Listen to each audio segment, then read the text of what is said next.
Imagine if a simple act of kindness could change the course of someone's life forever. Today, we dive into the story of a wealthy widower, his young daughter, and the cleaning lady who brought them back to life. In the sprawling mansion of the wealthy Thompson estate, the air was thick with silence and the weight of sorrow. After losing his wife, Samuel Thompson found solace in his work, leaving his young daughter Lily in the care of a revolving door of nannies. Each one lasted only a few weeks, unable to bear the heaviness of the house. Today was no different. The latest nanny had called in sick, leaving Lily in her crib, crying with a desperation that tugged at the heartstrings. Elizabeth, the elderly cleaning lady, had been with the Thompsons for years. She had seen the family's rise and fall, their joy and sorrow. She knew the silent corners of the mansion better than anyone. That morning, as she polished the marble floors, she heard Lily's cries. Her heart went out to the little girl, and she made a decision. She picked up Lily, cradling her against her chest. The baby's tears subsided, replaced by soft coos as if she knew she was safe. Elizabeth noticed Lily's diaper was soiled, and her little hands were cold. She didn't have a baby bathtub or special supplies, but she had the kitchen sink, warm water and a soft towel. It would have to do. She rolled up her sleeves, turned the faucet to a gentle warmth, and filled the basin. Lily blinked up at her with curious eyes, uncertain at first, but quickly relaxing in the warm embrace of the water. Elizabeth hummed an old lullaby, the same one she used to sing to her own grandchildren back in her hometown. The melody filled the kitchen, breaking the silence that had become a constant companion in the Thompson household.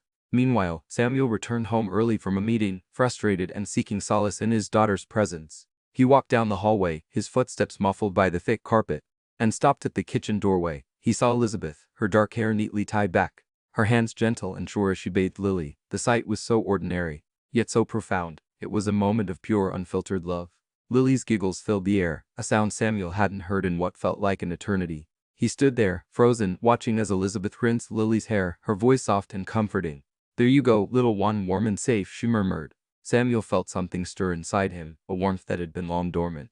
He realized that he had never bathed Lily himself, never taken the time to experience these simple, precious moments. He had always handed her over to someone else, keeping his distance from the reminder of his loss. But seeing her now, safe and content in Elizabeth's care, he felt the edges of his grief soften. Elizabeth finally noticed him, startled, almost dropping the towel in her hands. She opened her mouth to apologize, to explain, but Samuel shook his head slowly. "Don't stop," he said quietly, his voice almost gentle. What followed over the next few weeks was a slow, quiet transformation. Samuel began to spend more time at home, watching Elizabeth care for Lily. He learned small things: how Lily liked the water slightly warmer than most babies, how she kicked her legs when she was happy, how she reached for Elizabeth as though she were family. He started joining in during bath times, awkward at first, but learning. Elizabeth noticed the change. Though she said nothing, her job was still to clean.